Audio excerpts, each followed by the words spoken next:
नमस्कार दोस्तों, हम आज बात करने जा रहे हैं एक ऐसे शख्स के बारे में जो चौथी तरफ 99 करोड़ 21 लाख 55,000 यानी करीब 400 बिलियन एक हफ्ते में कमाता था। तो शायद आपको मेरी ये बात पर यकीन ना हो। इस शख्स के पास कितना पैसा होगा, इस बात का अंदाजा आप इस बात से लगा सकते हैं कि इसने 2.1 बिलियन डॉलर यानी 174 करोड़ रुपए चूहे एक साल में ही खा जाते थे। इस शख्स के पास 800 से भी ज्यादा घर थे और इस आदमी ने अपनी बेटी को ठंड से बचाने के लिए 2 बिलियन डॉलर जला दिए थे। जी हाँ, आप बिल्कुल सही सुन रहे हैं। अब ये कौन था, इसने इतने पैसे कैसे कमाए और क्या थी इसकी पूरी दास्तान। इस पूरी दुनिया में इसे किंग ऑफ कोकीन के नाम से जाना जाता है। अब तक तो आप समझ ही गए होंगे कि हम बात कर रहे हैं पाब्लो एस्कोबार की। इस माफिया के घर के आगे हेलीकॉप्टर, एयरप्लेन और एयरफोर्स का फाइटर प्लेन तक मौजूद रहता था। दोस्तों, आज मैं आपको पाब्लो एस्कोबार के बारे में कुछ ऐसी बातें बताऊंगा जिसे शायद आपने पहले कभी सुना नहीं होगा। तो दोस्तों, अंत तक बने रहिए, बहुत ही इंटरेस्टिंग वीडियो है। और अगर आपने मेरे चैनल को सब्सक्राइब नहीं किया है तो मेरे चैनल को सब्सक्राइब जरूर कीजिए और बेल नोटिफिकेशन को ऑन पर कर दीजिए ताकि मेरी कोई वीडियो आए तो आपको तुरंत पता चल जाए।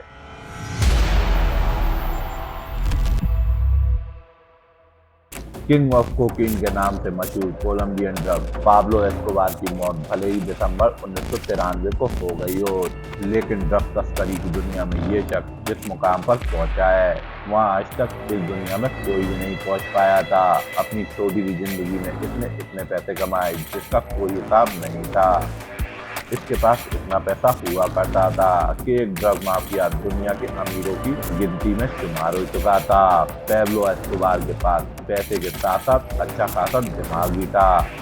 इसने अमेरिका, कोलंबिया और मेक्सिको जैसे अलग अलग जगहों पे अपने घर बना रखे थे और ये घर का इस्तेमाल पुलिस से बचने के लिए करा करता था।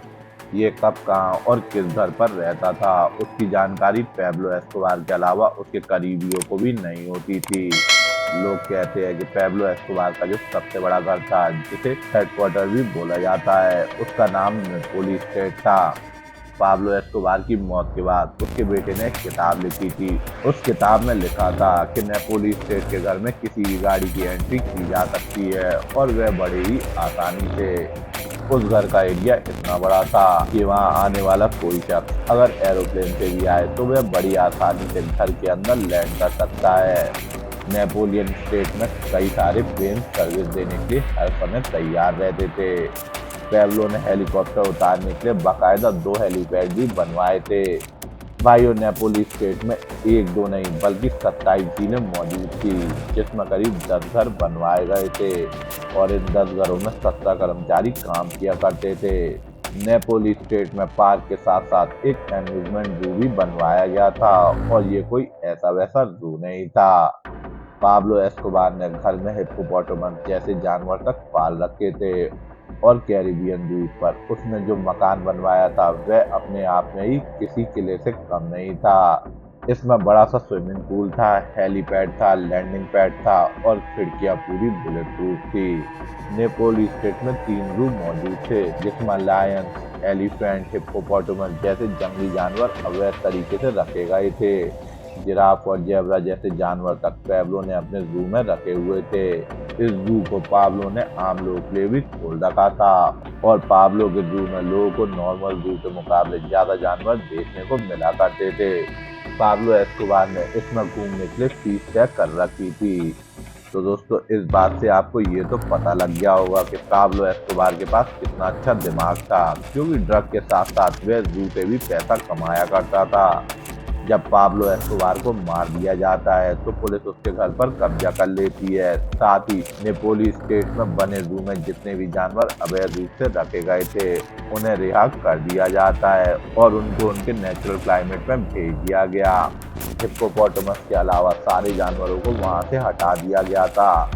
जहाँ एक वक्त सिर्फ एक हिप्पोपोटामस हुआ करता था, लेकिन आज उस जगह पर एक नहीं बल्कि उस जगह पर आज एक दो नहीं बल्कि 40 हिप्पोपोटामस मौजूद हैं। इनकी संख्या इतनी बढ़ गई है कि ये हिप्पोपोटामस वहाँ रहने वाले लोगों को बहुत ज़्यादा परेशान भी किया करते हैं। पाब्लो एस्कोबार ने खुद को पुलिस से बचाने के लिए कई सारे प्लान भी बनाए थे। पाब्लो एस्कोबार ने न सिर्फ प्लान बनाए बल्कि आम लोगों का माइंड डाइवर्ट करना भी शुरू कर दिया था। उसने कई सारे लोगों को घर बनवा के दिया, आम लोगों के लिए 1-2 नहीं बल्कि 17 फुटबॉल ग्राउंड भी तैयार करवा दिए थे, जिससे आम लोगों के बीच पाब्लो एस्कोबार की इमेज एक रॉबिन हुड की बन चुकी थी। लोग पाब्लो को पसंद करने लगे थे और करे भी क्यों ना, वो आम लोगों की प्रॉब्लम्स को सॉल्व किया करता था। लोगों पर पाब्लो एस्कोबार का जादू इस कदर चढ़ चुका था कि लोग उसे रॉबिन हुड की तरह देखने लगे थे। पर दोस्तों यहाँ पर सच्चाई कुछ और थी जो लोगों को नहीं पता थी, क्योंकि पाब्लो ये सब कुछ आम लोगों के लिए नहीं बल्कि खुद के लिए कर रहा था। वो लोगों की मदद करके अपने आप को सरकार से बचाने की कोशिश कर रहा था। ये एक ऐसा ड्रगिस्ट था जो खुद को बचाने के लिए फाइटर प्लेन भी रखा करता था। इसकी ताकत का अंदाजा आप इसी बात से लगा सकते हैं कि ये खुद को सेफ रखने के लिए अपने घर के पास हमेशा एक एयरफोर्स फाइटर का जेट रखा करता था। ये जेट हमेशा उड़ान भरने के लिए मौजूद हुआ करता था। तो दोस्तों फाइटर जेट का नाम सुनते ही आपके दिमाग में ये बात जरूर आई होगी कि पाब्लो एस्कोबार के पास एक फाइटर प्लेन कैसे हो सकता है। तो दोस्तों इसी से आप उसकी ताकत का अंदाजा लगा सकते हैं। पाब्लो के पास फाइटर प्लेन के अलावा बहुत सारी फोर्स भी मौजूद थी। एग्जाम्पल के तौर पर 1930 की vintage car Cadillac, Mercedes 300 Cadillac और मर्सिडीज 300 जैसी एक से बढ़कर एक स्पोर्ट्स गाड़ियां उसके घर पर मौजूद रहती थी।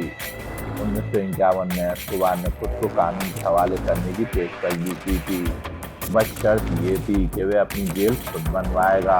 इन सबसे ज्यादा शॉकिंग बात तो ये थी कि कोलंबियाई अधिकारियों ने इस बात की सहमति भी दे दी और इसका नतीजा ये हुआ कि पाब्लो एस्कोबार ने एक शानदार लॉ कैडेट नाम की एक जेल तैयार की थी। ये बस एक नाम की जेल थी क्योंकि यहाँ मेलो जैसी सभी सुविधाएं मौजूद थी।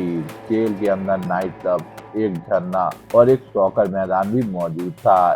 टेलीफोन, कंप्यूटर, फैक्स मशीन सभी इस जेल में मौजूद थी। एस्कोबार द्वारा लॉ कैडेट जेल में 2 सदस्यों को प्रताड़ित करने और मारने के बाद अधिकारियों ने उसे दूसरे जेल में शिफ्ट करने का फैसला कर लिया, लेकिन इससे पहले उसका ट्रांसफर हो पाता जुलाई 1992 को एस्कोबार फरार हो जाता है। उसके बाद कोलंबियाई सरकार की काफी बेइज्जती हो जाती है और इसके बाद कोलंबियाई सरकार ने उसको पकड़ने की एक जुस्ती ठान ली थी और जिसके बाद अमेरिका के कुछ ऑफिसर्स ने ड्रग्स तस्करों की सहायता ली और एक बड़े पैमाने पर तलाशी का अभियान शुरू कर दिया। पाब्लो एस्कोबार को 44 साल की उम्र में 2 दिसंबर 1993 को मार दिया गया था, पर मौत से पहले उसने बहुत सारे पुलिस और सैनिकों का खून बहाया था और भीषण आतंक मचाया था। कार उड़ाना या किसी भी नेता की जान लेना एस्कोबार के लिए बाएं हाथ का खेल था। उसके आतंक के खौफ का अंदाजा आप इसी बात से लगा सकते हैं कि उसने एक पैसेंजर से बड़ी फ्लाइट तक को उड़वा दिया था। पर लोग यहाँ ये कहते हैं कि उसका सपना था कोलंबिया का राष्ट्रपति बनना। कुछ साल पहले अमेरिका के ड्रग इन्फोर्समेंट एडमिनिस्ट्रेशन के एजेंट स्टीव मर्फी ने एक इंटरव्यू में कहा था कि पाब्लो के पास दुनिया भर का पैसा था और दूसरे तस्कर भी उसे पैसा दिया करते थे। इतना ही नहीं, पाब्लो को मारने के लिए दुश्मनों ने करीब 16 अरब खर्च भी कर डाले थे। लेकिन 1993 में जब पाब्लो एस्कोबार मारा गया था और पुलिस ने उसकी संपत्ति जब्त कर ली थी और जब उसका आकलन किया गया था तो सभी की सिट्टी बिट्टी गुल हो चुकी थी, क्योंकि उसके पास $30 बिलियन यानी 219 लाख करोड़, जो आज के हिसाब से करीब 431 लाख करोड़ रुपए बनते हैं। पाब्लो एस्कोबार के पास इतना पैसा था कि वह किसी भी देश की सरकार चला सकता था या उसे गिरा सकता था। उसके पास महंगी महंगी घड़ियां, महंगे महंगे मकान और महंगे महंगे पार्क मौजूद थे। यहाँ तक कि उसके पास अपने खुद का एक द्वीप भी मौजूद था जिसे वह एक किले की तरह सुरक्षित रखता था। लोग तो ये भी कहते हैं कि पाब्लो एस्कोबार के पास इतना पैसा था कि उसके पैसों की गड्डियों की रबर बैंड भी $1 लाख महीने की आया करती थी और उसके पास इतना पैसा मौजूद रहता था कि चूहे उसे कुतर दिया करते थे और कई बार तो रुपयों की गड्डी में दीमक भी लग जाया करती थी।